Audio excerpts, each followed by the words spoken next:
Hey, I just wanted to make a quick video on my restored M1 from Royal Tiger Imports. I wasn't planning on doing a video, but no one else really has posted anything. And there seems to be a lot of interest around these, so I figured what the hell, I'll just throw a quick video up so that way you guys can see a little bit better about what you may receive.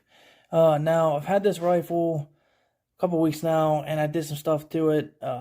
Obviously, it won't come like this. But so one of the major things I did that you're seeing right now is these lock bar sights. I put these on. Those are correct Winchester lock bar sights. This is a September 41 Winchester. I also put the correct Winchester flared front sight post on. And then I replaced, it came with this trigger pack here. I put the correct milled trigger pack. This isn't a Winchester, but it's the correct trigger guard. And this was also rebuilt. This has new springs and everything in it. This doesn't. Well, there's a couple things. While I'm talking about the springs, so when I got this gun, I pulled it apart. The op rod spring was completely rusted. Couldn't use it. It was trash, basically. So I had to order a new op rod spring. So I'm assuming they didn't bother to take the time to replace any of the springs or anything in this. So, not that it wouldn't have worked fine, but I wanted one with the milled trigger guard here to give the appearance of it looking correct anyways. So I saw this on eBay. Guy makes them, or rebuilds them, puts new springs and everything in it. So, but anyway, so I really like this gun. Couple issues with it though. One of the things is, they say that the gun is historically correct. These are restored, historically correct M1s. Not the case at all. It's a typical rebuild M1. I did get a Winchester barrel and a Winchester receiver, but most of the people I talked to, the only thing they got that's Winchester is the receiver. So that's not a huge problem or anything, but it's a little misleading. The other issue is this gun has a lot of pitting on it. Mostly under the stock line, so it's not a huge deal, but this was the other thing about this trigger pack that I didn't like. You look at the back side of that, I mean, there's just a ton of pitting. That whole thing is just completely pitted. I just thought I just didn't like, if I turned the rifle over and looked at it, it just bothered me. So I wanted to get rid of that. And then, so there's not too much pitting that you can see above the wood line. So I mean, that's all right. There is a little bit right here, and a little bit right there as well. And then if we go ahead and do this, show you the stock, or the markings. You can see the barrel, typical, Springfield rebuild barrel, or bolt as well. Sorry, not barrel, bolt. Do this here once. You can see the back side of this. It is a lead dipped receiver here, which is cool. And then, I mean, the stock is absolutely gorgeous. I love this stock. In fact, I debated about getting a GI stock for this just to make it all GI.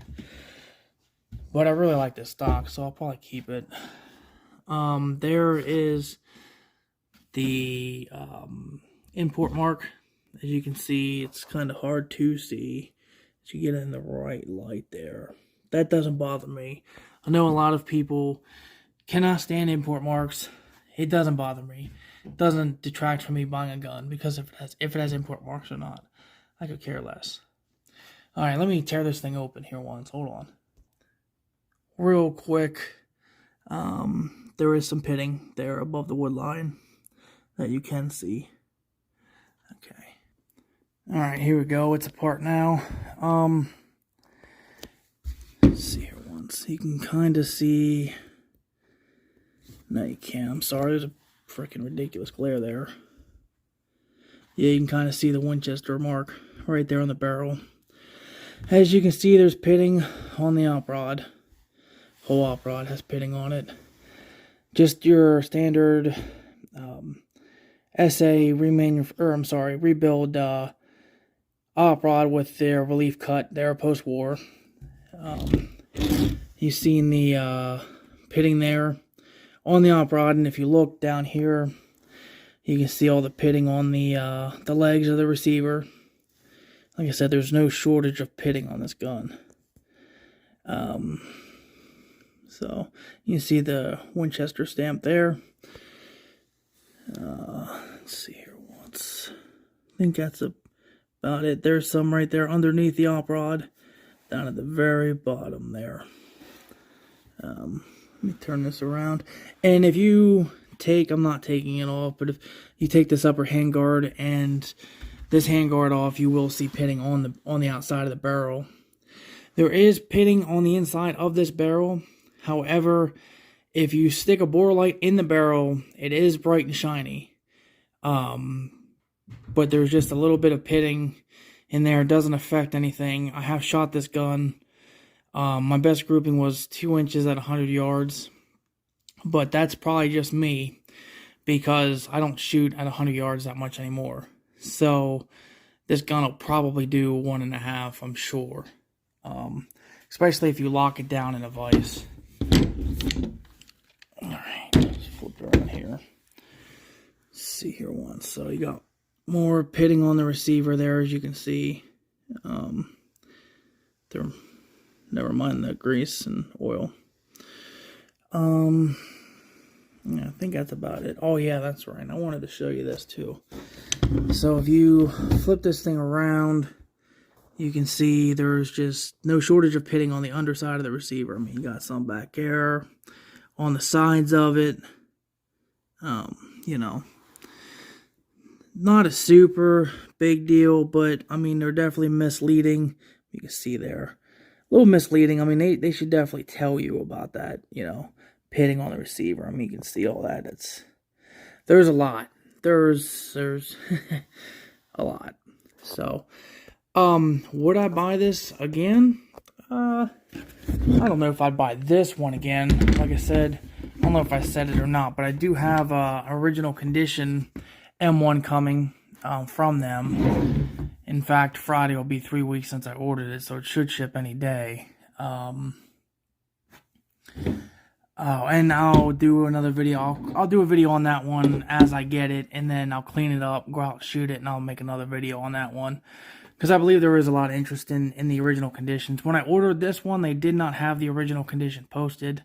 I also seen on their YouTube video, in their comments, they said that they do have some correct M1s.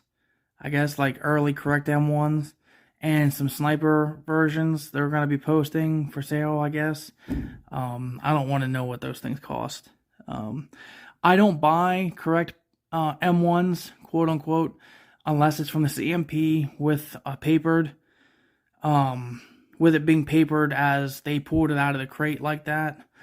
And I'll tell you why. Well, you can see why right there. See, I put that lock bar sight on. I got the correct here. I mean, if I wanted to be real correct, I'd buy the correct Winchester one. You know, these things are so easy to restore. You know, put the correct Winchester front sight on. So, I mean, they could just be pulling parts off of garands and swapping them, you know, and then calling them parts correct. I'm not saying they're doing that. I'm not saying they are. I'm just saying they're just too easy to fake. Not fake, but they're just too easy to put back in, you know, correct parts, correct formation, or I'm trying to think of the word I want to use. But so unless it's, you know, paper from the CMP, or maybe like Rock Island or the auction site, someone prestigious like that, I wouldn't waste my money. And I'm sure they're gonna want over $2,000 for them. You know, I'm sure. So, but anyways, I will keep you guys posted, and I'll let you know as soon as I get the other one in, and I will make a couple videos on that one as well. So,